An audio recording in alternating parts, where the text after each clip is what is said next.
It's 5:30. I'm going to call this regular City Council meeting of Stevensville City Council to order, and Ricky is going to lead us in the pledge.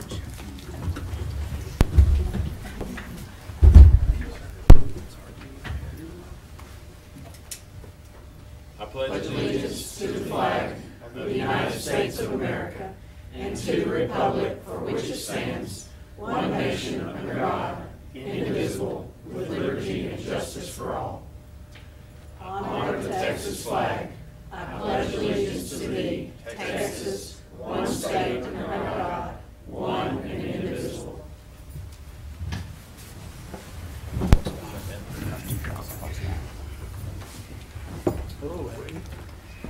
Tonight we have Howard Martin from the First United Methodist Church. Excuse me there.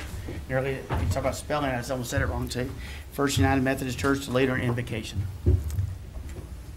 The prophet Jeremiah says to seek the welfare of the city and pray to God on its behalf for its welfare. In its welfare, you will find your welfare. So it's important for us to know. Let us pray. Oh God, we know the purpose of government is to protect people from harm, to encourage the means of productivity, and to provide for the common good. And so we pray for our city officials at this meeting. Grant them and us the wisdom and the courage to know and to do what is right and good and true. Give them and us the abilities to discern needs and determine remedies. May they always be guided by the spirit of community, by the spirit of justice, and by the spirit of love. Remind them what our national leaders seem to forget, that they are not only leaders, but they are servants. This we pray in the name of all that we hold sacred and holy. In your name, O God. Amen. Thank you, sir. It's time for the regular agenda, which is citizen general discussion. And we have one person who'd like to speak to us. It's Jean Edwards.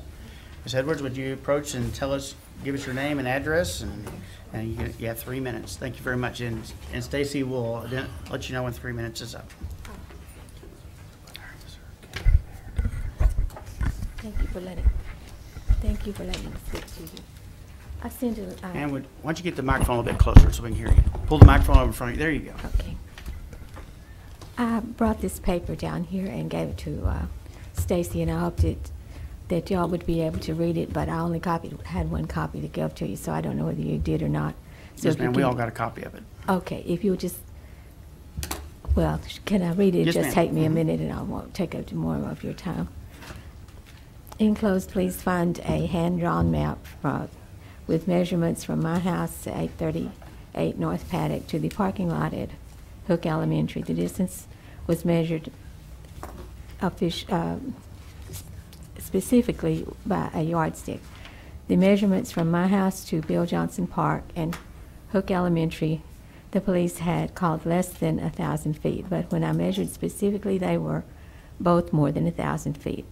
I hired Price Surveying to measure officially, and the surveyor found the distance to be 1,020 feet to Bill Johnson Park and 1,085 feet to Hook Elementary, which those papers were turned in.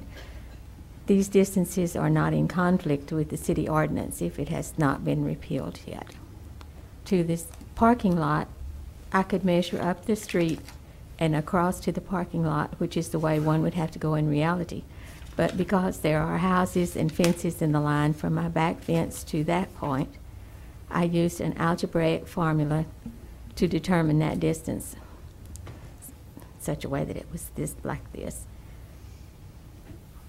If you know the distance of two sides of a right triangle, that would be up Shirley Street and across to the parking lot, you can determine the distance of the third line, which would be diagonally from the parking lot to my back fence. And that formula, I'm sure you know, is C squared equals A squared plus B squared. This you see from my notes, which I sent a page of the calculations that I used. And I put a map which is not drawn to scale because I did it myself. So if you can see from my notes, this makes this 1,002 feet and 1,002.1 feet to the edge of the asphalt at the parking lot. I would assume that this property exactly ends there. This would put all 3 lines to the park, to the school, and to the parking lot in compliance with city ordinance. All right. Glenn has been living in a shelter for 14 months rather than living at home. If you can see the rational and fair explanation I tried to give you, please give approval for him to come home to my house if and when he can. Thank you. Thank you. Yes, ma'am. Jason, have you seen, you've gotten the letter? Okay. Ma'am, what I'll do is I'll meet with the city manager and assistant city manager, and we'll discuss your letter. Okay. And we'll get back with you. Thank you. Yes, ma'am. Next item is a proclamation for Erath County United Way. And I think we have some board members here. You want to? Wait, I'm going to read it from here so it can be on. Come on up here and stand in front. I'm going to read it up here so it's on recording, and then I'll come down there and we'll make a presentation.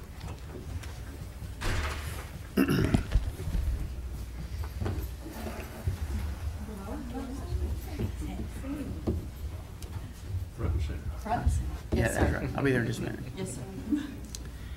When you read the proclamation, while these folks stand up here, because they do a lot of good work for the city of Stephenville and for the charities that they support. Whereas in 1971, the Stephenville United Way was founded by a volunteer group of citizens to promote the social welfare of the city by encouraging cooperation and citywide planning among the citizens through its civic, charitable, benevolent, and social welfare agencies.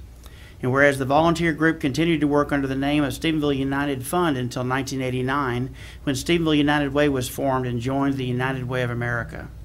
And whereas the volunteer board of directors, these folks up here, realized in 1995 the services needed to be expanded to provide services to all residents of the county and changed the name to Erath County United Way.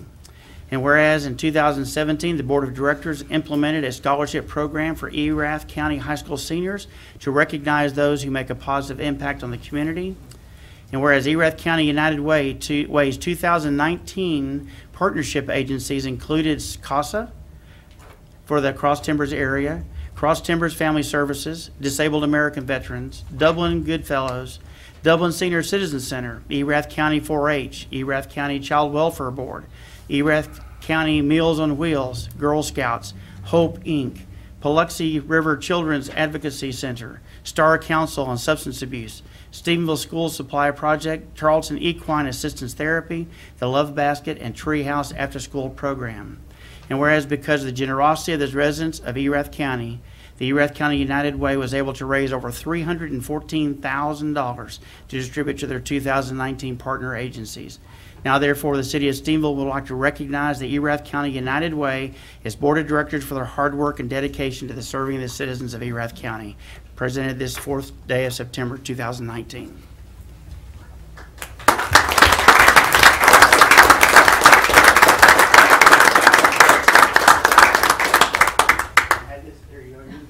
No, Executive? Flying Bailey There you go. is our board president. Here's board president right here. Thank you very much. We'll take some pictures with you. That's what you want. You can always fix it in here. Oh, that's- squishy and that's everything. good. This is the- All right. This is a photograph. You like each other. Get after it. There you go. Thank you for all the work you do. Steve, It's best from us. I said we can do it for a short time. Thank y'all. Thank you.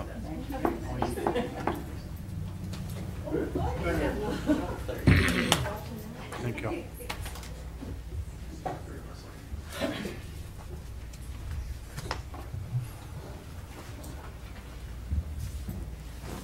It's a great organization. If you don't give, give now. Okay, next item is consider approval of ordinance number 2019-0. Give her a second to open her book. Oh, her computer crack. We're back. Alan? Paper never crashes. That's right. Go ahead and open your public hearing, Mayor. I'll get it for you. Okay, we'll get the ordinance here in just a minute. We have with us today some folks to speak to us. Is it going to be Rachel or Rochelle? Are you going to be the one speaking to us?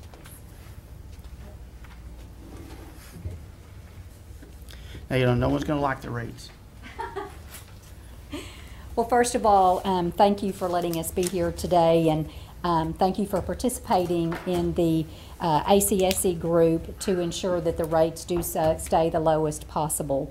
So if you're not aware, you are a part of a group that they work on getting the rates to the lowest possible, and they have settled. This year we asked for 70 million, and they settled on 35. So y'all got the lowest rates possible, and that'll be throughout our enterprise, or Okay. throughout Texas, I mean. If you want to introduce why you're here, you'll get up here and introduce her. Yes. Someone that's So- about 35 is retiring. Yes. So Shelley New, y'all have known for many years here in Stephenville, has represented Atmos Energy, and she is retiring September the 30th. So I will be the new representative for you. So hopefully you'll see me for years to come as well. Everybody got one of her business cards, so program it in your phone. There you go. I'll be the one to call, and please do call if you need anything at all. We're always here to help. Any council members have? Well, Excuse me, I you want bet. to thank y'all for always being so good to me, so thank you. Appreciate it. Enjoyed working with you guys, and I love the relationship that we have with your staff, and so it's been great, thank you. Council, have any other questions you want? Hearing none, then what we'll do is we have one person that wants to speak. Okay? You want to get up to the Were they mic? asking for a $35 billion raise in rates? That's throughout. That's not just for Stephenville. That's for everywhere. Yeah, and we got the 35. We asked for 70, but got 35. Jerry, let's get up to the microphone. And it'll come out, it'll come to about $2.05-ish per resident. Well, natural gas prices so cheap, I mean, they basically give it away. You folks come in here every year, year after year, and ask for a rate increase. They don't always get it because we can't do anything about it. Well, it's for your safety. It's the pipe replacement that we're doing is what most of the money goes to, is for the pipe replacement to make sure that everyone's safe. Must be an awful lot of pipe. There's an awful lot of pipe. Well, I know some of the places that you are out of bounds with it. You know, I mean, you're out of compliance. And I will be pointing those out at least one a month for a while. What aggravates me is August 1st last year, I call and I say, call Atmo. I say, I need you to remove not only the meter, but the other pipes that come in. And the message I got was, we have 20 days, weather permitting, to do this. Right. Okay. I call back the 6th of August, exact same message. We have 20 days, weather permitting, to do this. And I said, well, you know, I'm going to do, as I told you, I want to do some dozer work, to build a pad, do some residential building. Same message. August the 20th, from August 1st to August the 20th, in the afternoon, guess what happened? You came out there and got your pipes out of the way at the last possible moment. It just seemed like you people spit on us. We don't. And I I'm asked- sorry it was inconvenient for you, but we do the best we can to No, get you there as didn't. quickly You as we didn't do can. the best you could. You could have gone out there and got those pipes out of there. I had a dozer waiting, and that's my gripe. Okay. And I would encourage you guys to, any kind of raise they ask for, vote against it. It's not gonna help. They have a dead shot monopoly on 3 or 30 million meters. How many? Well, it depends on where you're talking about. Yeah, okay.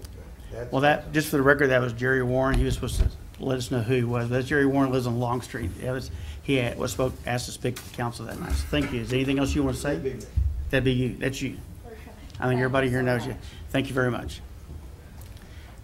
Okay, so consider approval since we have joined an organization or a group of cities that negotiated this rate, so I guess we just have to officially vote the ordinance to approve what they've already approved, That is correct. what we've agreed to approve already. That's correct. So we're approving what we've approved. Sort of, yes. Okay, sounds like a lawyer. Makes a lot of sense, doesn't it? It does, as it go. All right, ordinance number 2019-028. Do I hear a motion? So moved. Mark McClinton makes the motion to approve the ordinance. Here a second. Second. Gerald Cook makes a motion second. Any other discussion? Proceed to vote. All in favor say aye. Aye. Same sign opposed. Motion passes. Public hearing on public tax rate. Is that going to be Monica or is that going to be, I think I just got volunteered. who was pointing at you? Okay. So we had you approve the maximum proposed tax rate. It was, the rollback rate is 4707, and because the proposed maximum tax rate was above the effective rate, which was 4437, we are required to have 2 hearings. So this is the opportunity for the public to speak to the proposed tax rate. I would like to reiterate that the budget that was presented and is still being considered is at 47 cents per $100 of valuation. And now it's open up to the public. Okay, we're going to enter in a public hearing. Anybody like to address the tax rate? Have no sheets of paper from anybody, so hearing none, then we'll, that's all that is. We're just having a public, going to close the public hearing. That's public hearing number 1. Thank you, Monica. Planning and Zoning Commission, Karen.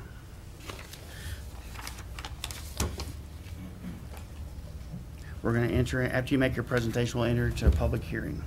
Okay. Case number PD 2019-007. Applicant Baird, Hampton and Brown Incorporated is requesting a rezone of property located at 112 South Park Drive, being lots 25 and 26, Block 1 of the Greenview addition to the City of Stephenville, Erath County, Texas, from R1 residential single family to a planned development district. This is going to be the HEB location, and it's for employee parking only. Any questions for Karen? Karen, have those, there were 2 lots there. Were they replatted into a single lot? Yes. But on the map, it shows 2 lots, but There's 2 lots. They have not. Sorry, I told you wrong. There's 2 lots there. So they're doing their planned development, and if that passes, then they'll go forward with the replat and then come back with the development process. Okay, so, well, and I wondered because we were only looking at one of the 2, or so it seemed, but if it's approved, then they'll go back for the replat to correct. combine those. That's correct. Okay, thank you. Any other questions for Karen? Question. Looking at this, how many employees do they expect to park in this lot? That they did not say. Because half of that, the west side of that is already zone commercial, right? So they can put a parking lot there, right? Yes. Am I correct? Yes. So is that not enough room for employees without having to go all the way to the other street? No. What they're telling me is that they want that whole lot, they want those 2 lots to be designated for employee parking only. Now, it won't come all the way out to Park Street. There'll be a 40-foot setback off that with a sidewalk and curbing. And then they'll have fencing that'll go around that parking lot. Mark? So during this rezone, letters would have been sent out. Did you get responses from neighbors? No. The only ones that I did get were the ones that showed up for P&Z and talked with HEB. John is here if y'all would like him to answer any questions. He might be able to answer your question. How many employees do you anticipate? John, do you want to come to the podium? Sure.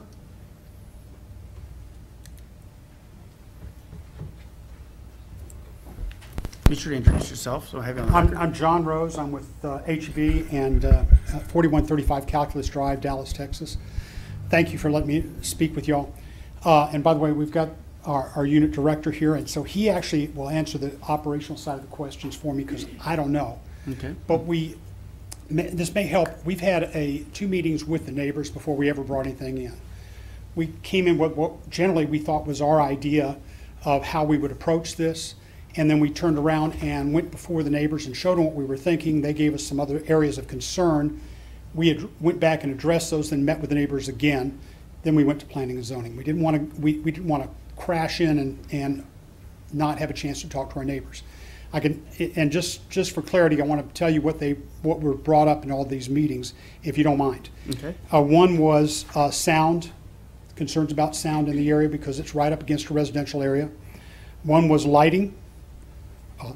A very big one was drainage. Want to know about landscaping. Want to know about security, traffic, noise, and access. And so let me tell you how we've addressed each one of those. Okay. We're going in with a masonry, 8-foot masonry wall here to basically, masonry is vibration causes sound. If we go with wood, it'll vibrate the wood. It doesn't drop sound. Masonry does, it doesn't vibrate, it dampens. Lighting, we're using what are called cutoff fixtures on everything. We've run a photometric, so we are at 0 at our property line all the way around, so we don't spill any lights out. Plus, the idea of the fence, if there is anything slightly spill, it'll hit the fence before it goes out. It's not a you can't see through this fence. And the other part of that too is we're using only 12-foot tall lights, so we're not massive tower lights. Drainage. This has been an ongoing drainage issue out in this area, and so first of all, the new development, regardless of whether you approve the development or don't approve it, we're not the amount of water that goes out to the loop won't change. We basically have either detaining or holding on to what we've got so that we don't increase the flow. We went one step further in that we went out and after talking with staff, we all know the issue on the loop. Get a good rainstorm, it's going to flood the loop. And it really is a case of the depth of that ditch. That ditch has never been really taken care of. And so we went out and we surveyed the ditch up and down and provided that back to staff. Staff has basically told us we recognize this is a TxDOT issue that needs to be worked through with city staff. And we understand that too. We can't do anything about it. It's where the water goes. And so we've done everything we can not to make it any worse. In terms of security, we had a couple neighbors that were concerned about people that were cutting through the neighborhood, doing things that were not really nefarious things, and then they would cut through this lot and then they would go through our parking lot, or vice versa.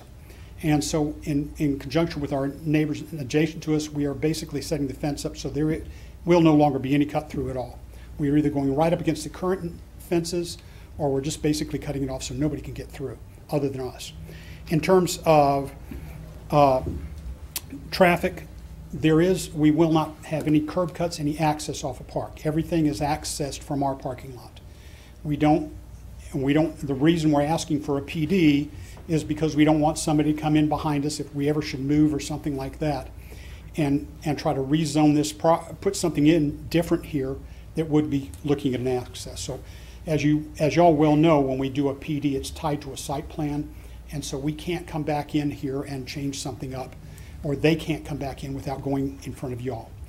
In terms of noise, it's an 8-foot fence. It's going to drop any noise that's out there. Plus, because we only want this for our employees, it's not like we're cycling a parking space every 40, 45 minutes.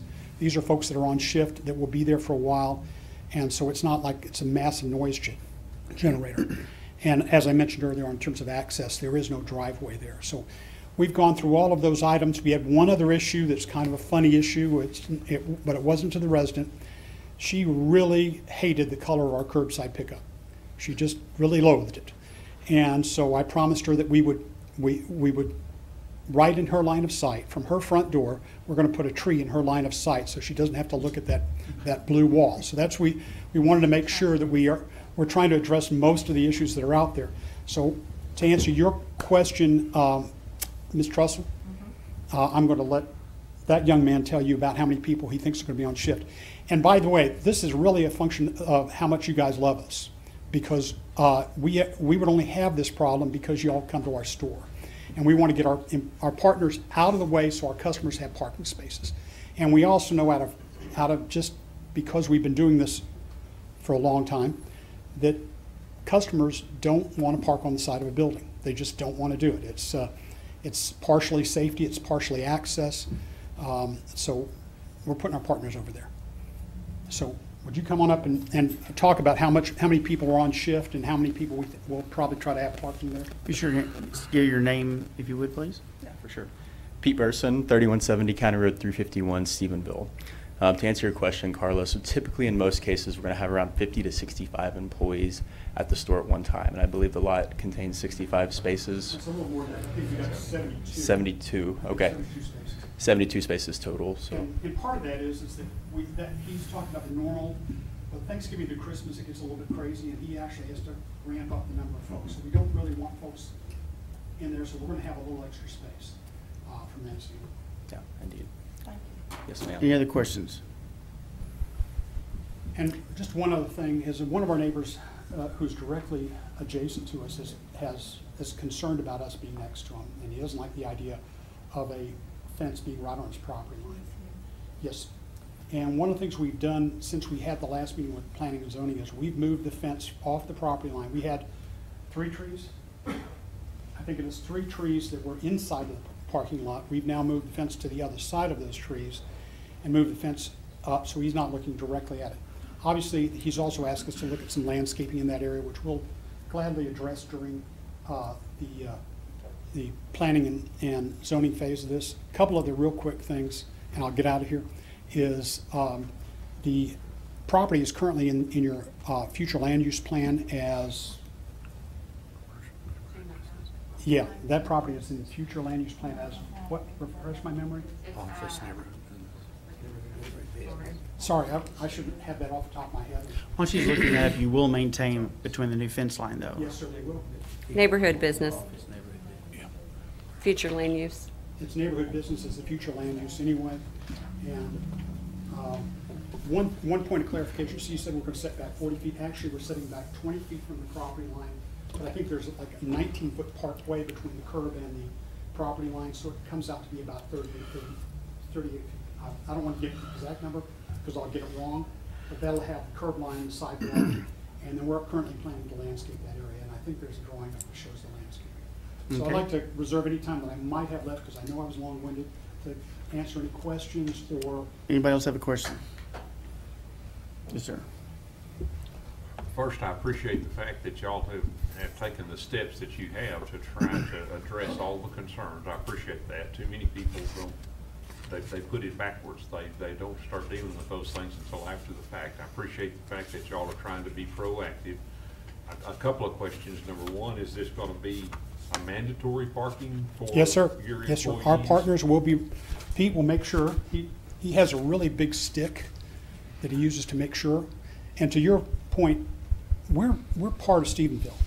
We're part of Texas, and we're part of Stephenville. We're not going to come in here and be a bulldozer on things that we want to be part of this community. And so when we do have to ask for something, we want to make sure we're talking to our neighbors first. Well, and I appreciate that, and I hope they do. My second question is similar to the first. Or do you have any concerns with security? Because you're in a zone where no one can see in, no one can hear what goes on in there. If you have anyone coming and going late at night or early in the morning, is there provisions for security inside that contained area? We're a little big brotherish, and so there will be cameras in here because we value our partners. Employees are called partners in our company. We value our partners as much as we value our customers, and so we'll be watching that parking lot and making sure that they're safe. Okay. And I will tell you though that if we're stocking late at night, those cars will move to the front because we don't want to. It's a security issue then. But if we're stocking, they're going to move to the front. Okay, thank you. And how many neighbors showed up? The first time we probably had maybe 15. Second time it was probably whittled down to about 10. Any other questions? In your drawing, and I believe on your application, you'd stated that you're going to have roughly 30%. It's going to be in landscaping of these 2 sites. Is that correct? I have an engineer with me right now that believe it or not, I have more than one site that I kind of deal with, and my hard drive has started filling up long ago, so I always bring an extra memory just in case. So, do you have the percentages? Yeah, we have exactly 70-30 ratio. Okay. Any other questions?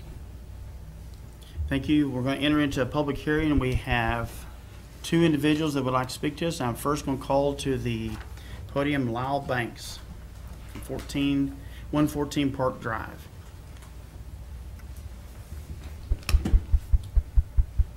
My name's Lyle Banks, and like you said, I live at 114 Park Drive. That's going to be right next door to this parking lot.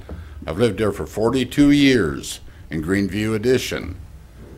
And I do not see why we have to have a parking lot in the middle of the block in a residential area. I'm against it. That's about all I got to say. I don't want a parking lot next door to me. Did you communicate that to HEB when you met with them? Pardon? Did you communicate with them? Did you meet with them in those meetings? I can't hear you. I'm a hearing aid. Okay. He did. Okay. We've tried to, in some way, try to deal with some of the issues he has, but obviously we can't deal with all of them. Okay. And I Anything don't else, sir? see, like I say, right in the middle of the block, 2 lots going to be a parking lot. Now, I know we only got probably less than $100,000 homes there, but I don't see no parking lots going into no $200, $300 home residential area nowhere. So I don't see why we have to put up with one. Like I say, and also I don't know how many are here to speak tonight, but there'd probably be more. If I wouldn't be here, if some person hadn't been kind enough to call me and tell me that there was a meeting on it. We got no letters or nothing about this was even coming up tonight. So that's what I got to say. Thank you, sir. Also, tonight we have Tracy. I'm the engineer Okay. for John. Okay.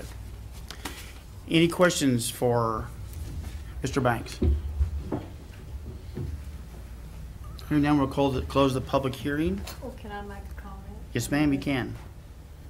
And I agree with Mr. Banks. I think if these were $350,000 homes, HEB would have never brought this conversation to us.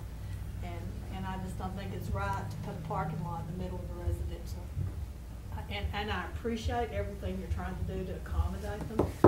But if these were $500,000 homes, we wouldn't be having this conversation. And because these are 100 to 150,000 or less, we are having this conversation. I don't think it's fair to the residents of this neighborhood.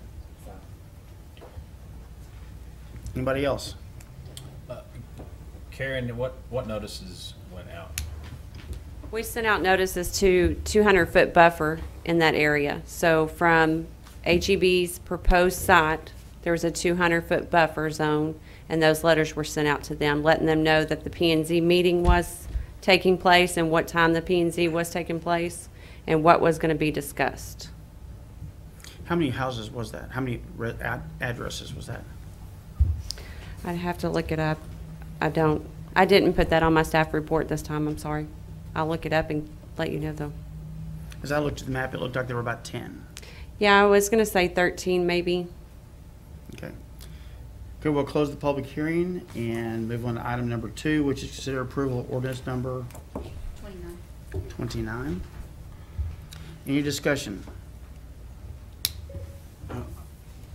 It's definitely, I mean, I can understand that the residents' concerns about it.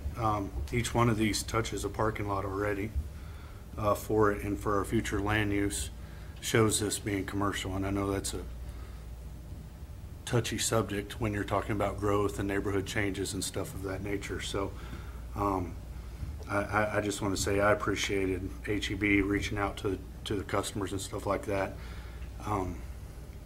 Because this is future use, you could end up with next to anything here, and if we have a planned development, at least you're controlling what goes there. So. Anybody else? Well, I'm just gonna say, I really appreciate what you guys have done, the way you've approached this, what you've done. I've tried to be really consistent when rezones are brought before this council, and if a neighbor or neighbors has an issue, whether it's a negative impact that's actual or simply perceived, that's the reality of it. And so I appreciate what you guys are doing, and I'm just going to tell you that I will not vote for this planned development here tonight, simply because if I were the neighbor, I'd want to at least think somebody was listening to me. So appreciate what you guys have brought forward. Anybody else? Do I hear a motion? Mayor, I move approval ordinance number 2019-029. Ready makes a motion. Do I have a second? Second. Brandon makes a second. Any further discussion? Proceed to vote. All in favor say, well, let's do all in favor say aye. Aye. Opposed? No. Let's do a roll call vote then. Place 1, No. place 2, No. place 3, Aye. place 4, Aye. place 5, Aye. place 6, Yes. place 7, Aye. place 9. Aye. It is it's 6 yes and 2 no. Is that correct, Stacy? Yes, sir. Motion passes. Thank you. I would say that we'd probably have been all 100% if you'd built a bigger HEB like we originally talked about. Would have been a little bit better. I mean, we probably, no, I'm just teasing. We did remodel it and try to give you a curbside and a few things like that, so we're trying. We appreciate it. So get phone calls. I do, I understand that, and we will, I just want to just mention that in your future use. my leadership knows that you. Thank you very much. I'll be happy to come talk to them again. And we some will be other time. back to see you guys to talk about some planning issues that hopefully will help alleviate some of the concerns in the roads. Thank you very much. Going to the next item, public hearing on Brazos Electric. Karen, just. This is case number RZ 2019007. Applicant Brazos Electric Company, represented by Johnny York, is requesting a rezone of property located at 1174 County Road 386, 7.85 acres. It is A0613 Pearson Henry. Substation site to the city of Stephenville, Erath County, Texas, from an R1 residential single-family to an industrial district. Planning and zoning met on August 21st and made a recommendation to approve case number RZ 2019007 to full council. I believe Shay is here if you would like to ask them any questions. Any questions, council, for either Karen or Shay? Hearing no question, we'll enter into public hearing. Anybody like to come testify on or against proposed, is it rezoning? Hearing none, we'll close the public hearing and enter into consider approval of ordinance number 2019-030. Yes, sir. Do I hear a Make that motion? motion, sir. Second. Mark makes the motion. Brandon seconds it. Any further discussion? Hearing none, proceed to vote. All in favor say aye. Aye. Same sign opposed. Motion passes. Thank you very much. Karen. Case number RZ 2019008, applicant Brazos Electric Company, represented by Johnny York, is requesting a rezone of property located at 1174 County Road 386, 1.41 acres, A0613 Pearson Henry, substation site to the city of Stephenville, Erath County, from an R1 residential single-family to an industrial district. Planning and zoning met on the 21st and made a recommendation to approve this case to full council. Any questions for Karen? Hearing none, we'll enter into a public hearing on case number RZ 2019008. Anybody like to come and speak in favor or in opposition to the proposal? Hearing none, we'll close the public hearing. Moving to item 6, which is consider approval of ordinance number 2019-031. Do I hear a motion? Again, I will make that motion, sir. Second. Mark makes a motion, Brandon seconds it. Further discussion? Hearing none, proceed to vote. All in favor say aye. Aye. Same sign opposed. Motion passes. Thank you very much. Ordinance number 2019-032. Is that yours, Karen? Yes, sir. Oh, I went too far. This one's going to be the Billboard Policy. This one has been from the committee to P&Z, back to P&Z, and now it's brought before y'all. The Planning and Zoning Commission met on July 17th and made a motion to postpone until the Planning and Zoning met again on August 21st. There were changes the commission wanted made and wanted me to speak with the city attorney regarding adding a penalty clause. Changes were made to F1, the minimum distance, removal of the second sentence, which read, "at shall be 500 feet placed at any other location in the city of Stephenville, Texas. Since there will be no billboards within the city limits, they wanted that removed. F6, prohibited billboards removed in its entirety. There was already a prohibited billboard section in the current adopted sign ordinance. G8 was a penalty which was added. Any person violating any of the provisions of this subchapter shall be deemed guilty of a misdemeanor, and upon conviction thereof shall be fined in any sum no more than $200. That's for if there's any graffiti on the sign or any damage to it. Planning and Zoning met on August 21st. The Billboard Policy was presented with staff recommendations of fees for $200 annual permit fee for digital billboards and $100 for static billboards with a $50 inspection. Motion was recommended approval of the case with a vote of 6-1. Any questions for Councilor Karen? So are existing billboards grandfathered in? I'm sorry, say that again. Existing billboards are grandfathered Yes. in that are in the city limits? Yes. And if something happens and they need to be redone, can they be redone, or if they? I think they can be repaired. It would just have to be reviewed and looked at to see how the current one is at the time that they were installed. Anybody else have any questions? Hearing none, do I hear a motion? Mayor, if I could, I think one of the simplest things to do would be reinstate the prohibition of off-premises advertising in the city limits and in the ETJ. We wouldn't have to worry about the exemptions and exclusions and all the things if we reinstated the policy as it was before we went through the process of evaluating and meeting and hearing and discussing it. It was a much simpler and much easier to enforce. Yes, Carla, sadly, the ones that are there now are all grandfathered in, and some of those will be there long after you and I are gone. That's one of the things that bothers me when we continue to add more to it. Those will continue to grow, and they'll continue to be there for far too long as far as I'm concerned. I would make the motion to reinstate the total ban on all off-premises advertising in the city limits and in the ETJ. So we have a motion on the floor. Is that an appropriate motion, Randy, the way stated? Is that an appropriate motion? I think it is. Okay. I didn't know if we had to restate or something. State your motion again if you want to specifically. To reinstate the total ban of all off-premises advertising inside the city limits and in the ETJ.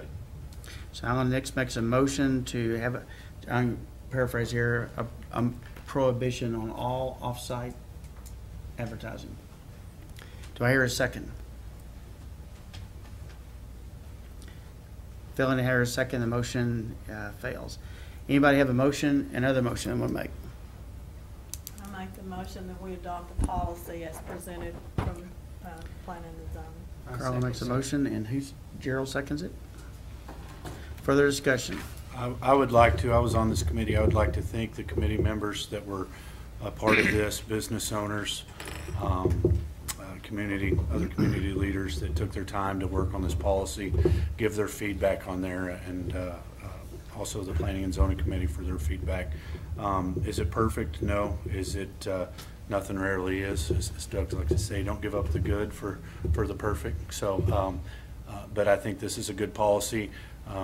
You know, there is a need for our businesses to get that exposure. I learned that from this, but I think this gives us our best bet as a controlled environment and not to litter our streets with something. So, anybody else? We have a motion, seconds. We'll proceed to vote. All in favor say aye. Aye. Same sign opposed. No. Have 7-1. Motion passes. Thank you, Karen. Public Works Committee, Mr. Nix. Mayor, thank you. Due to my inability to attend that meeting, Mr. McClinton chaired that meeting, and I will defer to him at this time for the report from that committee. Mr. McClinton. Thank you, Mr. Nix. Good to see you back in the saddle, sir. Thank you. Public Works Committee met 22 August, with the exception of Mr. Nix. All members were present. There were several items on the agenda, several action items brought forward to the council, all with positive recommendations. The first item was a professional services agreement with Freeze Nichols to rework or do the engineering for the realignment of Lockhart Road there at the rail crossing. This is in preparation for an anticipated installation of cross arms, signal arms there at Lockhart. And what I'd like to do is invite Mr. Williams up to give us pertinent information about both the Lockhart project and this specific proposal from Freese Nichols.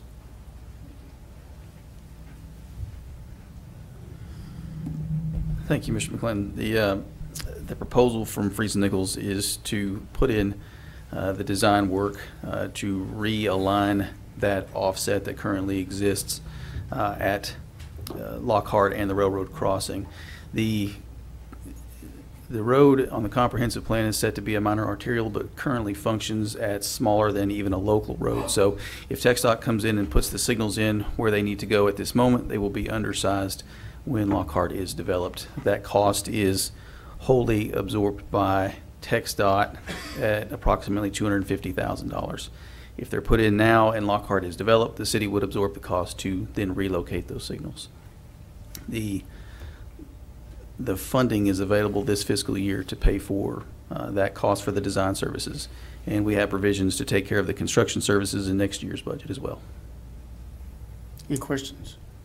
Do you want to handle each of these? We need to do them probably individually. Okay. Yeah. Yes. All right. So if there are no further questions, I would go ahead and make the motion that we enter into this professional services agreement with Freese Nichols for the design work on the Lockhart realignment, and that cost was $56,233. Second that. 56,000. 56,233. 33. Did I hear a second? Second. We'll go with Mark Allen, since he wasn't there, I'll let him second it. Any further discussion? All in favor, proceed to vote. All in favor, say aye. Aye. Aye. Same sign opposed. Motion passes. Second item on the agenda was a proposed agreement with In Situ Form Technologies, which is a company that has the ability to do in-ground repair of pipes. And this is an opportunity when we have the Graham Street reconstruction to use this technology to repair the 21-inch clay pipe that runs across Graham Street at a huge cost savings when you compare it to digging the pipe up and replacing it. So again, I would defer to Mr. Williams for additional information about this project. Thank you, sir. It's what they call a CIPP, or cure-in-place pipe. The joints of that 21-inch clay line, which carries about 33% of the sewage collection in the city, those joints are only about 4 feet long. And as Mr. McClinton said, when the Graham Avenue project takes place and TxDOT comes in to redo those, they will expose the top of that pipe. As part of that project, other utilities are being replaced as well, and a water line is scheduled to be reinstalled underneath that 21-inch clay line. So the entirety of that 21-inch clay line will be exposed. And clay is a great product, but once you expose it and take away all of the support with only 4-foot long joints, we're concerned about having a failure. And some of you do remember the failure that we had a few years ago on that 21-inch line. So this project would propose to strengthen and fortify that line for the entire length across the right-of-way and to protect that line. Any further discussion? I hear a motion, Mark? Yes, sir. It was brought forward with a positive recommendation, so I'd move that we approve the agreement with In Situ Form Technologies as it has been presented. I hear a second? Second. Alan makes a motion, or Mark makes a motion, Alan seconds it. Any further discussion? All in favor say aye. Aye. Same sign opposed. Motion passes. Number 4. Next item on the agenda was a request to have authorization given to the city manager to execute an agreement with the North Leon River Irrigation Corporation, and I'm going to immediately turn that over to Mr. Thank you, sir. The city has entered into an agreement, or they did last year rather, to lease part of the surface water rights from Lake Proctor to this farmers group, the North Leon River Irrigation Corporation, which they then use the raw water to irrigate their crops. The city has access to 1,865 acre feet. Currently, we've used less than 200 acre feet per year annually, so there's plenty of that available for this farmers group. The cost associated with that is 60% of what Stephenville pays, and the reason for that is because it is a farmers group, they pay the same BRA rate, but they pay a reduced cost only because it's raw water. They pay 70% of the same rate that we pay, so it is a good deal for both the farmers in Stephenville. I do have a bit of an update for you from the last Public Works Committee meeting.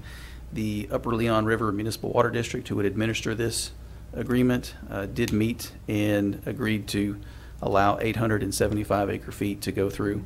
Our agreement that we're working on now will take care of all that and can be in effect immediately upon signature. It does have the provisions that we discussed in the Public Works Committee meeting, whereby should there be an emergency, the city has the right to take that back or to halt that water from going out. And I think those were the only two provisions that we talked about, the cost and the ability to get that water back. So at 875 acre feet, that'd be approximately $40,000 in additional revenue.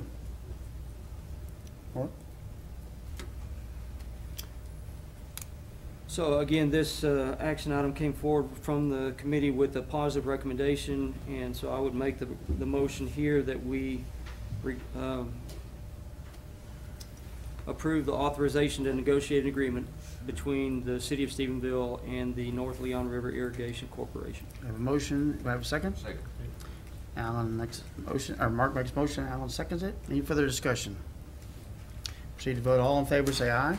Aye. Same sign opposed. Motion passes. Last item on the agenda was a discussion about two utility easements that contracts or agreements that were created some time ago between the City of Stephenville and Tarleton State University for water and sewer lines. And I'll let Nick give you the surprise ending of how old those agreements are, but the request here was to move that from a 10-year agreement to a 1-year pending future stormwater mitigation efforts. So, Mr. Williams. Thank you, sir. The memorandum of understanding entered into with Tarleton State University is going to compel the water drainage study in this area where the drainage easements go through. These easements go back decades, so far that I can't trace when they initially came through. They are typically 10-year renewals, but because this 10-year period happened to fall at the same time that this MOU came, Tarleton is requesting to do this renewal for a single year. And should that drainage impact study show that these easements are not going to be affected, then they would go back to the same 10-year renewal period, is what they have stated. These easements carry one sewer line and two water lines, one raw water line and one potable water line. And staff supports this. They need to look at these easement locations during the course of this water drainage study. Again, comes forward with a positive recommendation from Public Works, so I'd make the motion that we allow the easement renewal agreements between the City of Stephenville and Tarleton State Universities to be transferred from a 10-year to a 1-year renewal term. Mark makes a motion and Alan seconds it. Further discussion. All in favor say aye. Aye. Same sign opposed. Motion passes. Mr. Mayor, that ends the Public Works Committee meeting. Thank you. Appreciate it. Nick. Karen. No, okay, excuse me. No, it's Monica. Monthly budget report. Don't let Karen do it. It'll be fun that way. I bet it'd be real fun. It would be fun for Karen. Mayor, Council, this is the financial report ending July 31st, 2019, which is 10 months into our fiscal year. Our target percentage would be about 83%. For property tax, we received $30,000 in the month of July, which is $261,000 or 4.5% increase over funds collected in July of last year. The county usually collects about 99.5% of our property taxes through July. The $6.05 million collected is 100.2% of the $6.04 million budgeted. For sales tax, we received $478,000 in sales tax in July, which is $15,000 under our target budget through July. However, we've received $222,000 or 4.43% more than the funds received through July of last year. When we got our August information, there was a large correction due to audit collections. So I think that explains why our May, June, and July numbers have been a little lower than what we anticipated. So I think once we get the August numbers in, we'll be back on track. For our hot funds, we received $363 in hotel occupancy tax revenue through July, which is $11,000 increase over the $352,000 in hotel occupancy tax revenue received last year. We spent $392,000 in hot funds through July as compared to $291,000 last year. This increase is for our Moolah Fest and our tourism wages and operating expenses. For revenue, the target budget for operating revenue is $21.2 million. We received $22.8 million through July, which is $1.6 million over budget. This is a result of property taxes, other taxes, and interest income. The target budget for operating expenditures is $16.8 million. We've expended $15.3 million through July, resulting in a $1.5 million under budget. The operating revenue received last year was $21.6 million as compared to the current year's $22.8 million, which is $1.2 million increase, which is due to property taxes, sales and other taxes, service charges, and investment income. Our operating expenditures last year were $14.8 million as compared to the current year's $15.3 million, which is $583,000 increase. We have additional expenditures which included wages, our special election, outside professional fees, maintenance, child safety grants, wages and advertising, and Moolah Fest in the Hot Fund, and wages and economic development programs in the CETA Fund. For our new programs, the baseball courts has been resurfaced and the shade structures have been purchased for the parks, and our street improvements are over 50% complete. Are there any questions? I've had several people ask, what was the net loss gain on Moolah Fest? I don't have it off the top of my head. Ballpark. I think we were about 20. I'm thinking it was about 60,000. 60 grand. Okay. But let me double check that, and I'll bring that back this next go around. Okay, thank you. And that doesn't include any wages that were spent. That's just the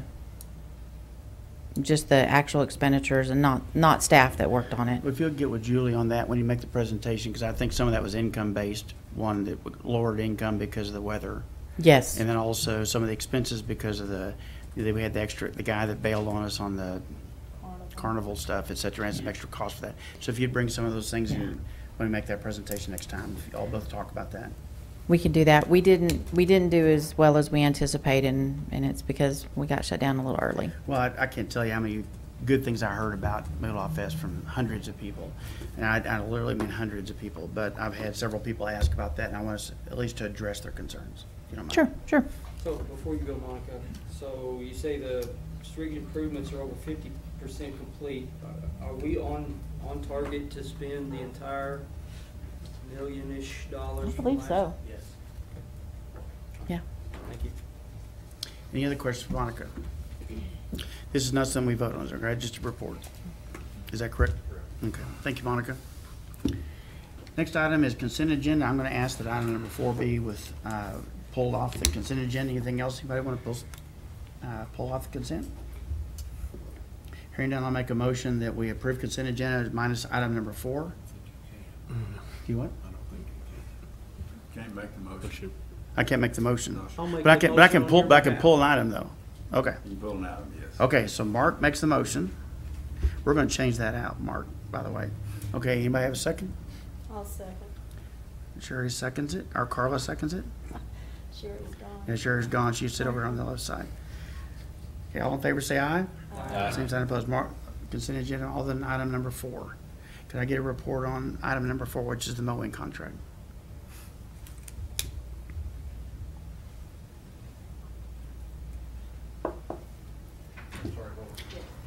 Give me let's discuss the mowing contract. Mr. Mayor, members of the council, the purchasing department has requested or has recommended that this year's mowing services be renewed with Watson Specialty Services. Contract went out for bid in FY 18-19 and was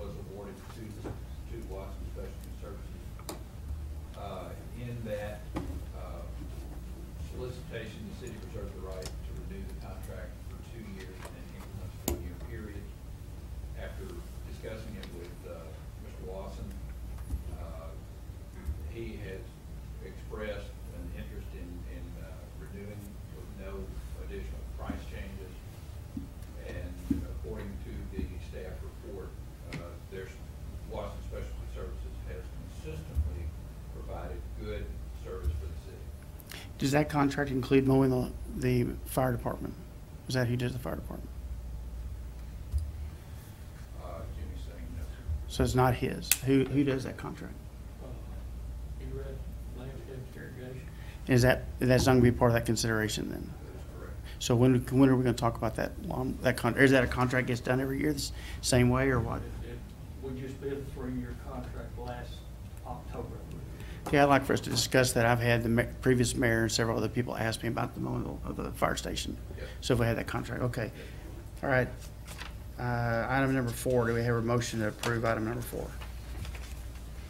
Not, I'll make the motion. I move to approve renewal of mowing service contract with Lawson Services. Okay, Brady makes a motion. Anybody second it? Who makes a motion? Seconds it? Second. Okay, I'm gonna let Ricky do this one. He jumped in there. All in favor, say aye. Aye. Same sign opposed. All right.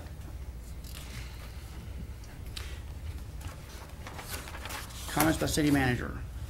Mayor, members of council, we have a special city council meeting and a council work session Thursday. It begins at 5:30. We also have a special council meeting for the second public hearing on the tax rate and the public hearing for the FY 2019-2020 budget on Tuesday, the 10th, again at 5:30. This may come as a surprise to council. We have a special council meeting to adopt the tax rate, and we have city council committee meetings on Tuesday, September the 17th at 5:30 p.m. We have our regular council meeting on Tuesday, October 1st at 5:30 p.m. That concludes my comment. Okay, comments for council members. Mark. So I'm just asking a question there. So we're gonna do budget approval on 10? September 10? Take the attention. In my calendar. I'm sorry. I'm gonna pull up my calendar. Did you send us that calendar the other day? Somebody asked It me? was in that file. Okay.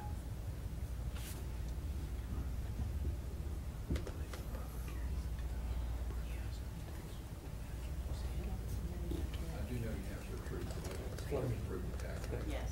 Okay. Which is absolutely backwards. The fact that we ought to be able to come up and say, here's how much money we're gonna have, and then fit a budget to it. Even the state of Texas does that right. So I don't know how they came up with that law in the state of Texas. That's crazy. Okay, on the 10th, we have the second public hearing on the tax rate. And then we have the, public hearing on the budget. And then the vote, when we have the public hearing on the budget, we have to take action. So we've got it set to adopt the budget, to pass the ordinance then. If something happens, you decide you don't want to vote on it, you at least have to take action to say, vote on it at a later date. That's on the 10th, That's on the 10th. Okay. after we do the tax rate. And that's why the tax rate is scheduled for the 17th. If something were to happen, we could wait to do it till the 17th and then also vote for the tax rate. Okay. Nominating committee, I'd recommend that we look at doing some kind of a recommendation to the state legislature to change that. We ought to be setting our tax rate first and then setting the budget afterwards. Instead of, basically what we're doing is we're backing into how much money we have. And even the state of Texas comes out and says, here's how much money we have. Now go do a budget based on your money. And I know the state of Texas makes us do this, but it's a pet peeve of mine. I think we ought to ask for them, the state, to reverse that too. Probably won't ever get done, but we have two legislators we can ask that question. I think one of them would lend us ear to that. Okay, other comments? I'm sorry, I got on a tangent there. Carla. No comment. No comment. Ready? Real quick, want to let everybody know that I guess my wife presented checks last week, the fire and the police department, for $25,000 each from the funds raised from Handsome Hunks. I know the guys and gals will do a good job with that money, but that's just a neat opportunity to get back, and things that were going through the budget we can't always fund that they go unfunded each year that they need to do their job. So thank you for all those people that supported that event. Well, thank you to you and your wife and Brandon, all those that participated in that. Okay. Just one quick one. I want to thank staff. We had a household waste disposal program. I think we contract with the city of Fort Worth for that, if my memory is correct. And it was well attended, and all of those things that they dispose of for us keep them from going either into the wastewater treatment plant or into the landfill. They're disposed of properly and cleanly and appropriately, and I want to thank Nick and the staff for putting that together and staffing it and taking care of all those things for the community. Thank you. Gerald.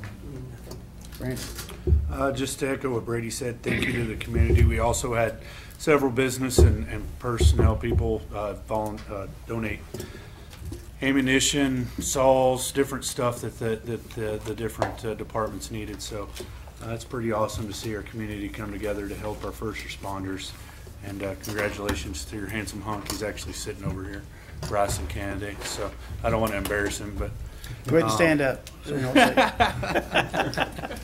but it's pretty awesome to see the outpouring of support this community continues to give. I know we started with United Way and $300,000, and it's pretty cool to see. So thank you.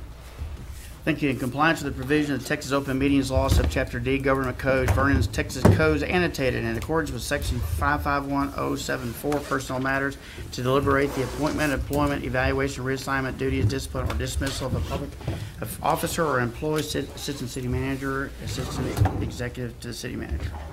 We'll be back.